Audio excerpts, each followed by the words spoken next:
Okay, part two. And for the record, I'm not fat.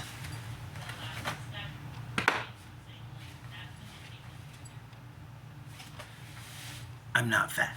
Okay. I only say that because, again, people are vicious and cruel. I'm trying to help you people, and you guys get stuck on some of the most stupid things. Okay.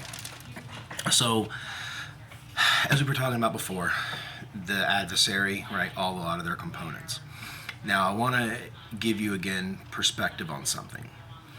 So, if we had, let's say, a house full of kids, and half of the kids didn't do right, but everything they did, they wrote down. And the other half of the kids did right, and they wrote it down. And then you put a lot of time between that. And then say, kids 2,000 years later, they go into the house and they start going through all the stuff from all the kids, and they don't know what kid was good, what kid was bad, right? They don't know because they weren't there. And so then these kids are picking up these documents. Well, based on, if you had 100 kids and you have 50-50, and you had no discernment, no right from wrong, and you're reading these things, you don't know, right? So if you've never made a meatloaf before and I hand you a recipe to a meatloaf and it's saying add chicken, add some celery, maybe some beans, add some hot dogs to it. And I handed you the recipe, right? But you've never made meatloaf. You probably don't have a general understanding of even what you're looking at or for. Guys, this is how a lot of people are when it comes to like Gnosticism, right? Gnosticism I'm going to cover too. And Gnosticism is honestly, it's like religion for spirits, and it's a pathway that is, it's talk about hidden things, right? Big part of why that's hidden is because it's not really meant for human beings, and it's not meant for a human soul. That's not a viable pathway for a human being, so it's a waste of your time.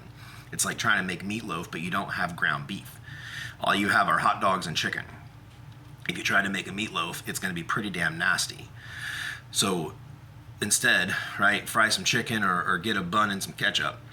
So again, know yourself, right? That's a huge thing, guys. You have to know yourself. So a big part of this is you're not going to go on YouTube and you're not going to learn about yourself. So before you even get on the YouTube and you start thinking about searching this and that and the other, you need to know yourself. Dead serious. Like, that is your first step. If we're talking AA 12 steps, guys, know thyself, meditate. And not just meditate on like river or like the sky or the butterflies. Like, you're meditating, who are you? So you need to be resounding, or you need to be asking questions with resounding answers. You know, and so for example, right, say you're meditating, are you a liar? Are you a blasphemer? Are you an agent for good? Or are you an agent for, I'm good when it's good for me, and I'm bad when it's good for me? Most of you are like that. And again, honesty, you got to be honest with yourself. You can never be honest with me without being honest with yourself first. So the first step in understanding the broken, right? You have to be able to mend the broken pieces, because if you have a mirror and it's shattered, you're never going to get a full image of yourself or anything else. And so many of you are going around with little pieces of a mirror trying to find your place, and you're 99% of the time you're wrong anyway.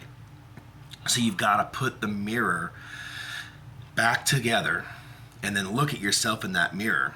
This is inner reflection, guys. I'm not saying go break a mirror and go put the pieces back together. Some of you are that stupid. I'm saying you need to self-reflect first. Understand who you are. You'll understand your positives and your negatives. You'll understand your abilities and your inabilities. When you can come out of that, like some of you may have called that shadow work, right?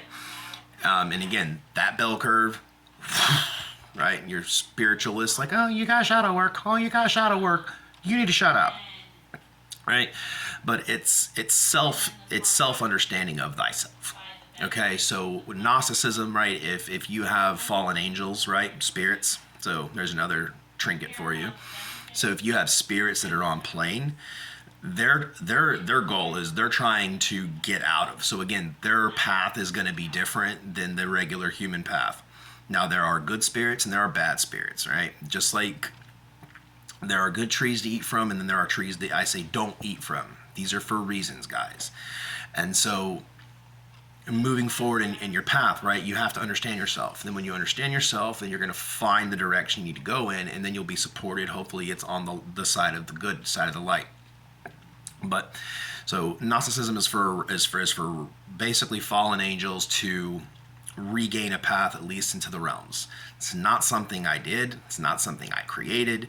It is for some of those that did fall, did come down. They lived several campaigns and they are ready to go back home. And I'm not helping. They can figure it out, right? They're going to have to go through trials, tasks, and measures, and all these things, and even a fake God that they get to kind of play. Like, you ever been like in high school, right? And they give you these fake babies that cries, that needs milk, and all these things, right? And then the teacher gets it back and can check the baby and go, okay, well, you left the baby in the toilet, fail. Or no, you did good. The baby was fed, you picked it up, blah, blah, blah, you did good, okay. So understand that the things I do, guys, like, I know human beings want to believe that 100% of everything is just for you guys. Like, it's you guys are coddled and all this crap. Like, you're not. Frankly, if you're not a spirit, you're not a child of heaven, at the end of the day, it's no skin off my back, right? If you go to heaven or not, it's no skin off my back. Now, it's my job, my self-appointed job, because of who I am, where I'm from, and what I need are the children of heaven. Get them sorted, and then of course all those that want to join into the Holy Covenant, take them as well. The rest of you guys are going to be fire food, right? When the volcanoes explode and all of your earth turns into one giant magma pool, that's it. Like, you're not going to be going to Starbucks. It's going to be gone. You're not going to work. It's going to be gone. You're not going to have mammon because it's going to be gone. The only places on earth that are going to even be left are for those that are going to still work out karma. They're still going to be working out their selves and their spiritual eyes, ears, and all these things. They just happen to not be pieces of crap, really. And so they're going to have an alternate pathway as well. But it all is, to me, in all these pathways, at least for the side of good, right? That's what I mean too, is you got to find good in the darkness. So I want you to imagine if, again, go back to the drinking thing, right? Well, if the person ends up in jail, right, that's not good. But guess what? Sometimes what was not good ends up becoming the best thing for that person, because it gives them time to think, reflect, get on the right track, and start doing better. So all these things, and I want to bring back to your attention the platform. So we're starting here. It's like, okay, keep using the fake name because the platform's going to keep going down. So you're not going to feel any pain yet, just like the earthquakes. So the earthquake in the epicenter, it's those micro cracks, but then it triggers those massive tsunamis. So the platform is like, okay, you still going to blaspheme my name? I'm going to keep going down that elevator. And when it gets to the bottom, you're in hell. When it gets to the bottom, there's no more floors. There's no more opportunities. There is no more nothing. So as that platform continues to go down, this is again, and I'm mainly making these videos because after the fact, right, I never want to feel a shred of guilt. I don't want to feel a shred of guilt, and I do not want to go and beat myself up going, gosh, I could have done this, or I could have said this, or I could have explained this. And then, and then I got to be careful too, because I don't want to get wrapped up in your human beanie weenie nonsense that even if I am able to get one more because I've changed this a little bit or changed that a little bit, and I don't mean like changing doctrine and like nothing like that. What I mean is, oh, I shouldn't say this parable because so-and-so is going to mock me. You guys all mock me. It is nothing new, right? And that's what I mean. You're already marked. So I'm not worried about you.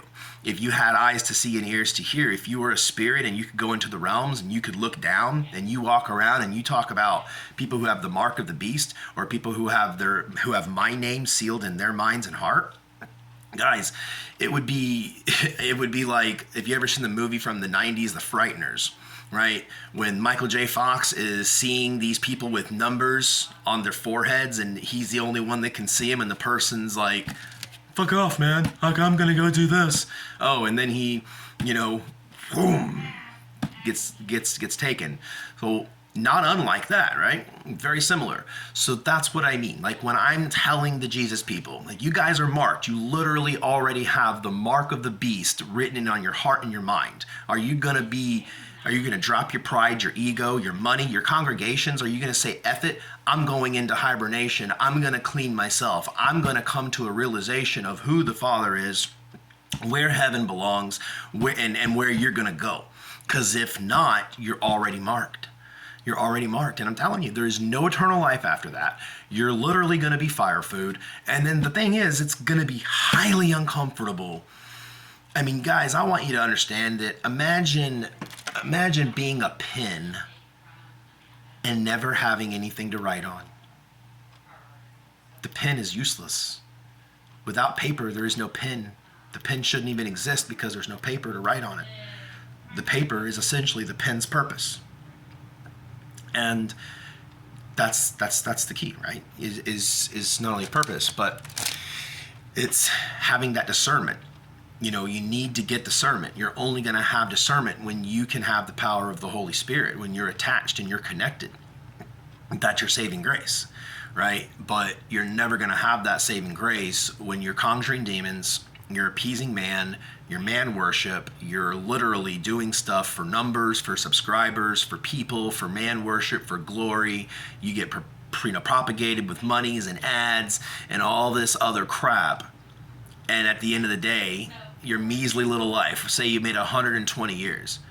Guys, I have ingrown hairs older than all of you. So, cut the crap. It's literally cut the crap.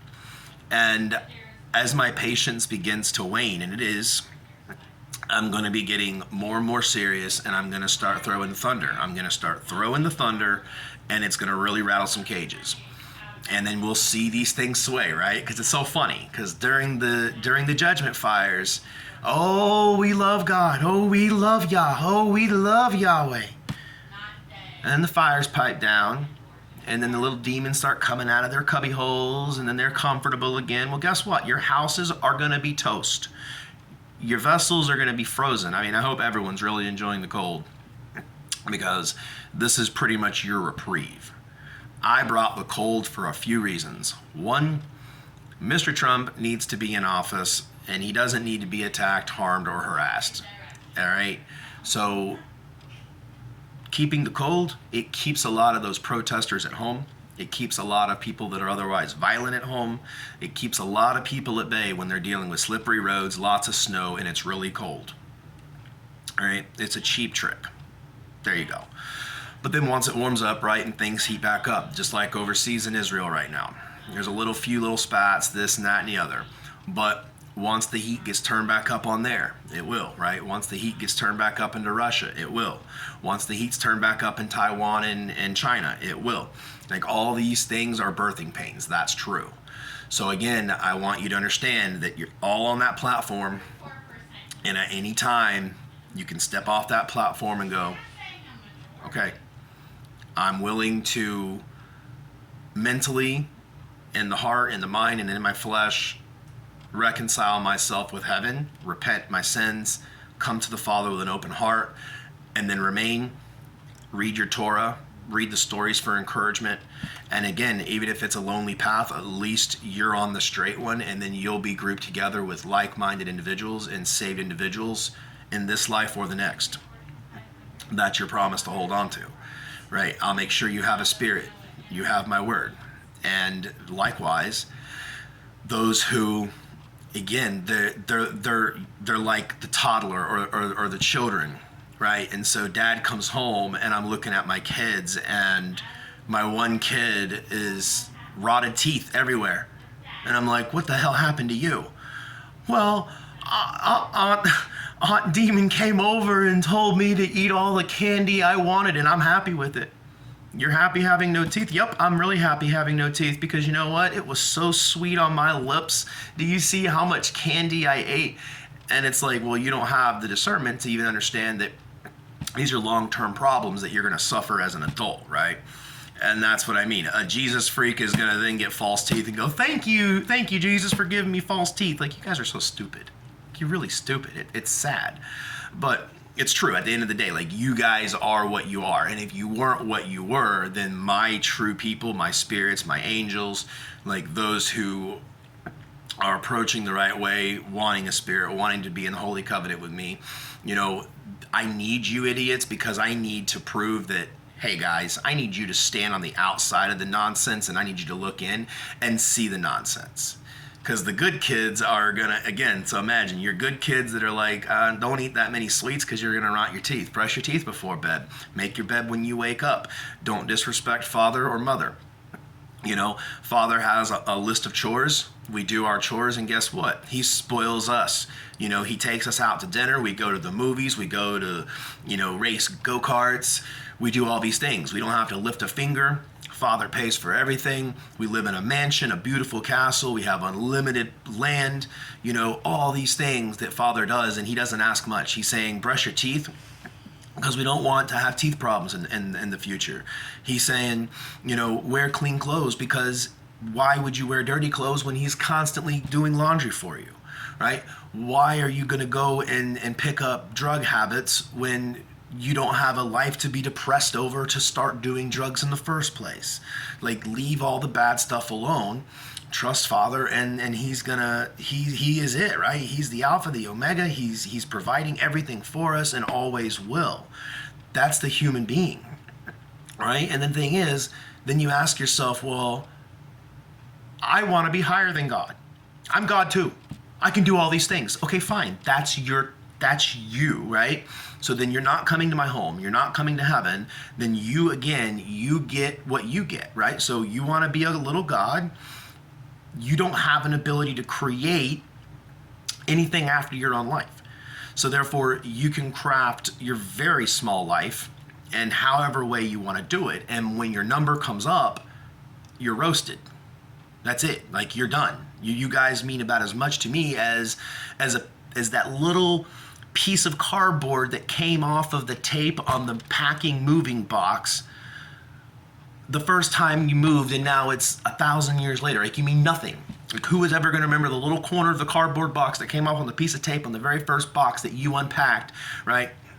I'm going to college. Until I just said that, probably not one person has even had that thought. That's what I mean. So, it's coming down. It's coming down to the wire. And I'm getting to that point, right, where it's no frills.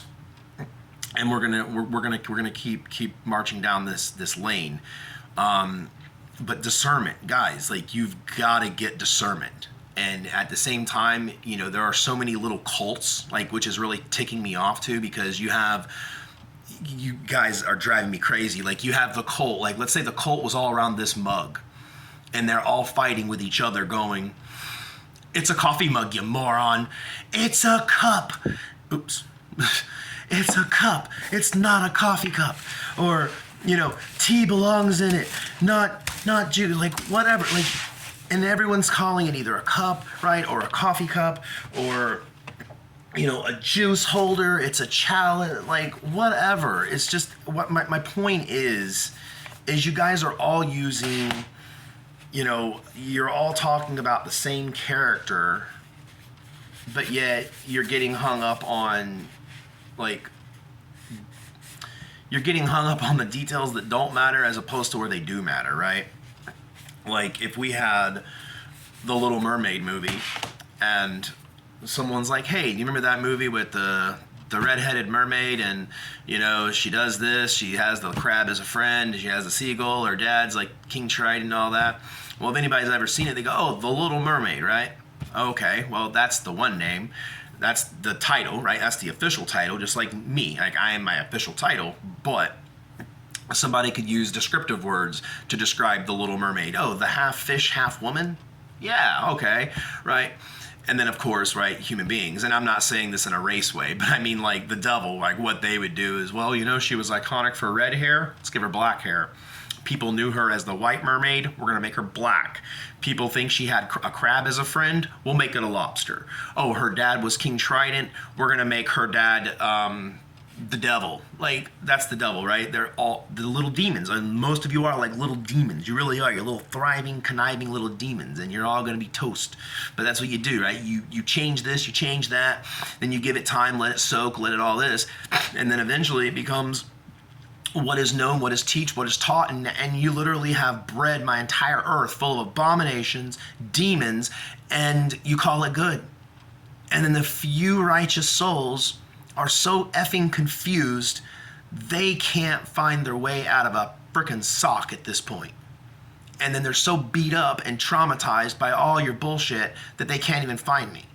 So I'm just letting you know, heads up, because time is coming. All right. Okay, I feel better. I got that out of my system. So I think the next video we're going to do, hopefully will be more constructive, and it will be geared towards the good flocks. So I really hope that a lot of good flocks don't have to watch these rants that I do. But again, I have to have something to serve as some kind of a witness. Might as well kill that coffee because I already spilled half of it. But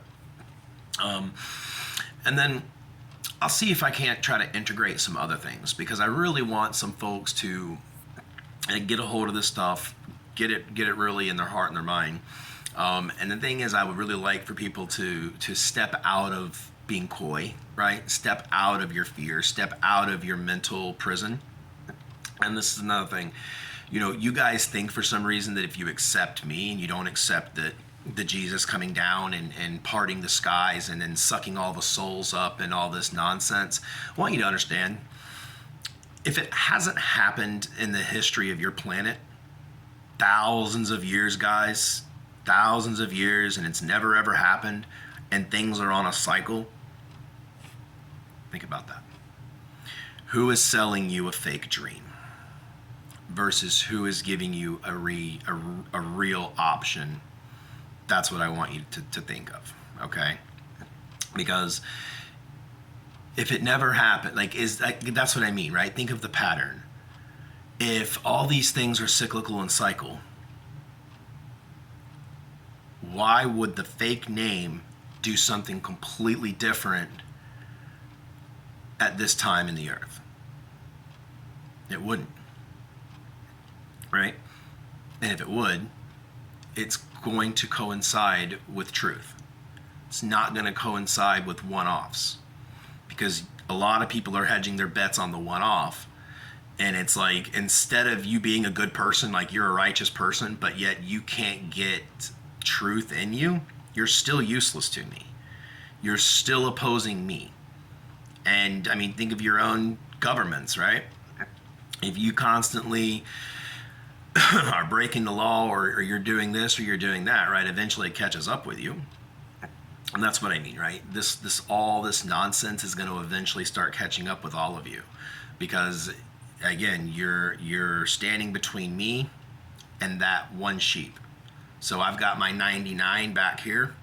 I know they're safe. I leave, I've got guardian cherubs all over it. No one's getting to them. As long as they're behind me, they have their discernment, they have their truth, they have all the things I've given them. They're safe. Then I'm going to go out and I'm going to find my one. And guess what? Every time I find my one sheep, they're always going to be in another field with the wrong type of shepherd. And they're going to be malnourished, mistreated, full of fleas, full of filth, full of dirt, full of grime. The pelts are not even worth the time to go get this sheep, but simply because they're still a part of my flock, like, I'll get them. But guess what I'm not getting? I'm not going to be taking all the goats that sheep is with. I'm not going to be taking any of the wolves, not taking any of those foxes. I'm not taking whatever a barnyard creature that the shepherd decided to keep. No, I'm going to take my sheep and I'm going to take them where I go. And that's it. That's the end of it. So we'll reconvene at a future time, and I will get back to more nuts and bolts things. So.